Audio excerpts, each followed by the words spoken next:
Logical operator की हम बात करते हैं। लॉजिकल ऑपरेटर में हमारे पास 3 ऑपरेटर होते हैं, एंड और नॉट। एक होगा एंड, एक होगा और, एक होगा नॉट। ठीक है, ये ऑपरेटर्स 2 कंडीशंस को चेक करते हैं और ये अक्सर इफ एल्स वगैरह में इस्तेमाल होते हैं। ये ऑपरेटर्स क्या करेंगे, 2 कंडीशन को चेक करेंगे और बुलियन वैल्यू ट्रू या फॉल्स जो है वो रिटर्न करते हैं। जो हमारे पास और का ऑपरेटर है, ये ऑपरेटर 2 कंडीशन चेक करता है। हमारे पास जो ये और का ऑपरेटर है, ये हमारे पास जो है वो 2 कंडीशंस जो है उनको चेक करता है। अगर एक भी इसमें ट्रू होगी तो ये ट्रू रिटर्न करेगा। अगर इसमें एक भी ट्रू आ जाएगी तो ये उसको ट्रू रिटर्न करेगा। फॉर एग्जाम्पल, और इसका जो साइन है वो हम और भी इस्तेमाल करते हैं, या फिर ये साइन भी हम इसमें इस्तेमाल करते हैं। ये 2 साइन है इसके, या तो हम और भी लिख सकते हैं और हम ये भी लिख सकते हैं। और ये क्या करेगा कि दोनों में से कोई एक वैल्यू जो है वो हमारी ये बोलेगा कि ये लाजमन सही होनी चाहिए, यानी ट्रू होनी चाहिए। ठीक है, मिसाल के तौर पे मैं यहाँ पे आपको बताता हूँ, एक एग्जांपल यहीं बना लेते हैं। यहाँ पे डॉलर, एक में ले रहा हूँ एज इज इक्वल टू 27, इसको बंद किया। यहाँ पे और, फिर और के अंदर एक और कंडीशन लगाई कि एज इक्वल टू 30।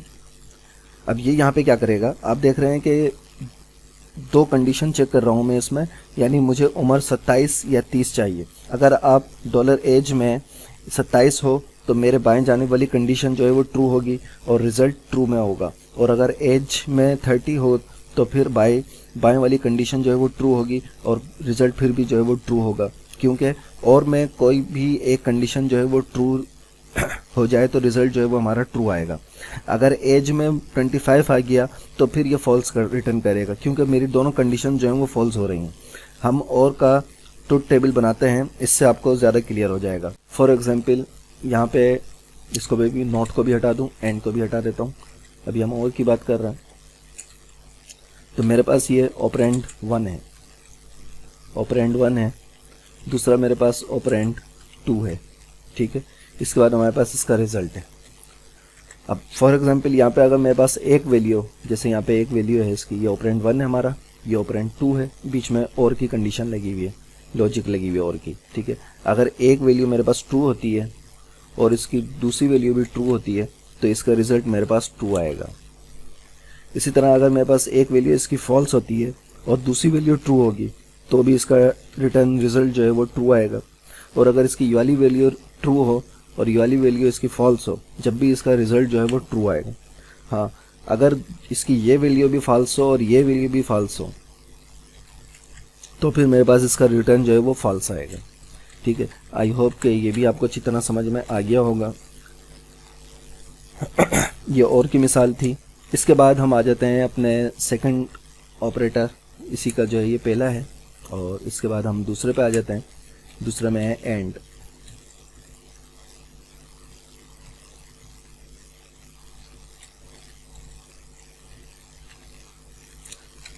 ठीक है जी, अच्छा, एंड में 2 कंडीशंस को चेक करता है और जब दोनों कंडीशंस ट्रू हों तो ये रिटर्न जो है वो ट्रू करता है, वरना फॉल्स करेगा। और इसके लिए हम जो है वो या तो ये निशान इस्तेमाल करेंगे या फिर हम डायरेक्टली यहाँ पे एंड लिख देंगे। ये 2 इसके तरीके हैं लिखने के। अब मिसाल के तौर पे हम एक, जिस तरह मैंने ऊपर एक मिसाल दी है, इस तरह यहाँ पे एक मिसाल देता हूँ कि इसको मैं कह रहा हूँ कि dollar edge is equal to 27। Edge जो है वो 27 होनी चाहिए और कंट्री जो है इसको मैंने कहा है कि पाकिस्तान होना चाहिए। ठीक है, तो अब देखिए, इसमें आप देख रहे हैं कि जब तक मेरे दोनों शर्तें पूरी नहीं होंगी तो ये फॉल्स रिटर्न करेगा। मतलब यूज़र की उम्र जो है वो 25 भी होनी चाहिए और उसका कंट्री जो है वो पाकिस्तान होना चाहिए। तो फिर फॉर एग्जांपल हम उसको एक फॉर्म बना रहे हैं और उस फॉर्म जॉब एप्लीकेशन फॉर्म है, तो हम उसको कह रहे हैं कि उसकी एज जो है वो 27 हो, और क्योंकि बीच में और का हमने ऑपरेटर यहाँ लगाया हुआ है, लॉजिकल ऑपरेटर, तो और उसकी कंट्री जो है वो पाकिस्तान होना चाहिए। तो हम वो यहाँ पे हमारी वेबसाइट पे या हमारे ऑफिस में जो है जॉब अप्लाई कर सकता है, वरना नहीं कर सकता। तो इसका भी एक इसी तरह एक जो है वो हम टेबल बना लेते हैं यहाँ पे छोटा सा, ताकि आपको मज़ीद जो है वो क्लियर हो सके। तो इसका ऑपरेंड 1 यानी ये एज 27 और ऑपरेंड 2 हमारे पास ये कंट्री है इसका। तो ऑपरेंड 1 अगर इसका ट्रू है तो क्या होगा, और ऑपरेंड 2 भी इसका ट्रू है तो हमारे पास इसका रिजल्ट आएगा ट्रू। लेकिन अगर इसका ऑपरेंड 1 फॉल्स है और ऑपरेंड 2 इसका जो है वो ट्रू है तो हमारे पास इसकी वैल्यू यहाँ पे रिटर्न में फॉल्स आएगी। इसी तरीके से अगर यहाँ पे ये ट्रू है और यहाँ पे ये फॉल्स है तो भी इसकी वैल्यू यहाँ पे फॉल्स आएगी। और अगर 1 जो है वो फॉल्स है और दूसरा जो है वो भी फॉल्स है तो यहाँ पे हमारे पास इसकी वैल्यू फॉल्स आएगी। ठीक है, यानी और में ये होगा कि दोनों ऑपरेंड में से कोई एक सही हो, और एंड में ये होगा कि ये भी सही हो दूसरा भी सही हो। जब तक दोनों सही नहीं होंगे तो ये काम नहीं करेगा। इसके बाद हमारे पास रह जाता है एंड का, नॉट का लास्ट ऑपरेटर, नॉट। ठीक है, नॉट ऑपरेटर किसी एक कंडीशन को चेक करता है और अगर वो ट्रू हो तो ये फॉल्स रिटर्न करेगा और अगर फॉल्स हो तो ट्रू रिटर्न करेगा। ये इसके दो निशान है, एक तो नॉट भी हम लिख सकते हैं या फिर इसको हम ये भी लिख सकते हैं।